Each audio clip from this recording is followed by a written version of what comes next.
Hello. As many of you know, the premier jacket for HEMA is this best Axel Pedersen jacket. Extremely well designed, protects all your body and lets you move everywhere. But the price point, for at least for me, and I know a lot of people feel this, is very high. It's retails for around $240 US now, and I simply can't afford that at where I am right now.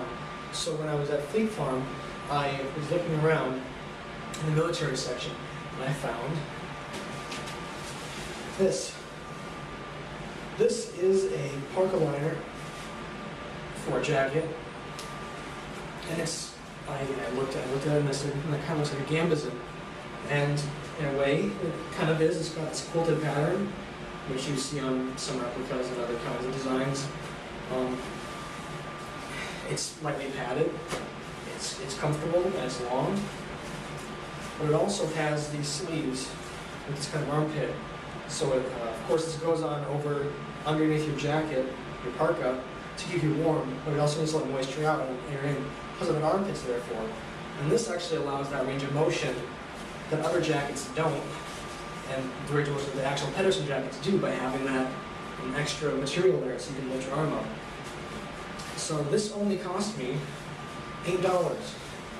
And these are, if you can find a local surplus store, these are commonplace.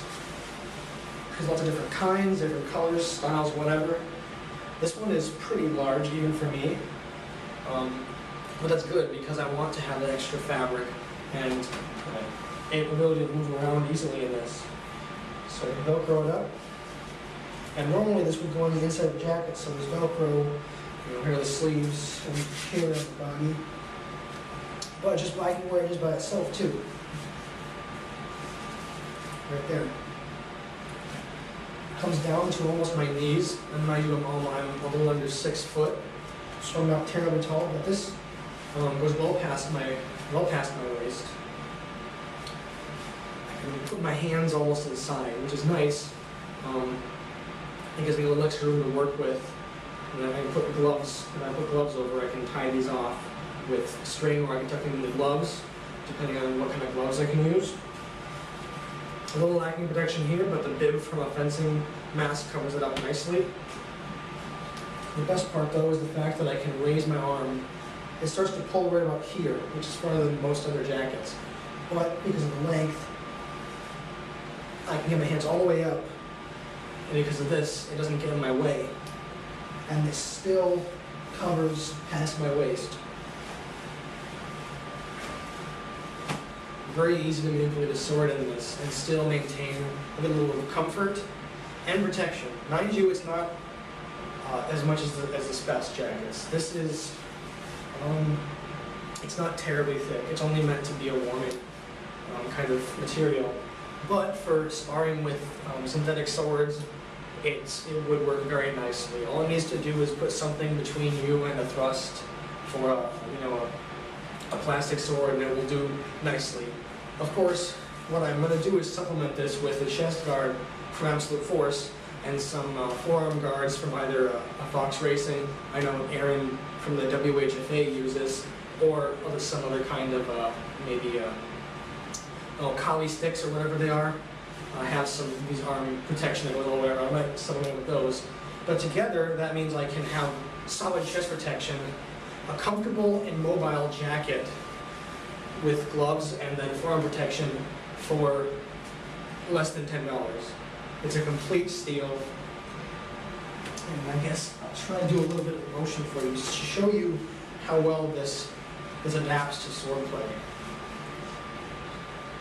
Some of the basic guards. I have no room here, so don't expect me to do anything crazy.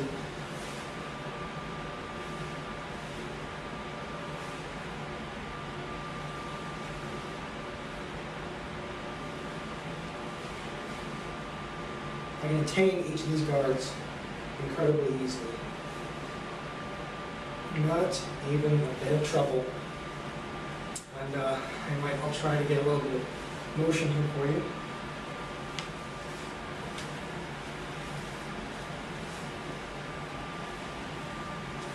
Gotta watch out for those lights. Incredibly easy to move in. no problem at all. And because of the size of it, it's very comfortable. Unlike the vest I find it's too bulky and too tight fitting for my liking. Now I do sacrifice some protection with this, of course, but that's just my preference. So there you go, that's my take on this, and this does overlap. So the thrust is not going to sneak in there. If it does get in there, it's going to get past that second overlap. Very nice. This might eventually give out, but then again, I don't really need protection to there anyways. So we have a quick close-up, and that's all I have to say. I'm working on looking at other alternatives and ways I can make this extremely functional. But by itself for $8, it is a complete steal.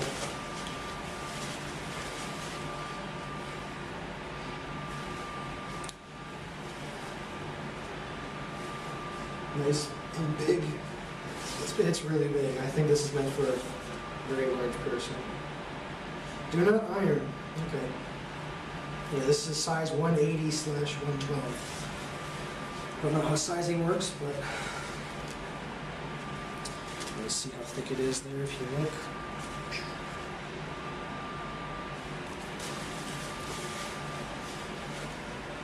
That's my jacket for HEMA. Tell me what you think about it and what might be the dangers of this or the benefits of it. I know for a fact that I wasn't about to spend $100 or $240 on a jacket for HEMA, but now I have something to keep myself a little bit better protected with, and hopefully even make this a real deal if I can figure out a way to suit it up. Thanks for watching.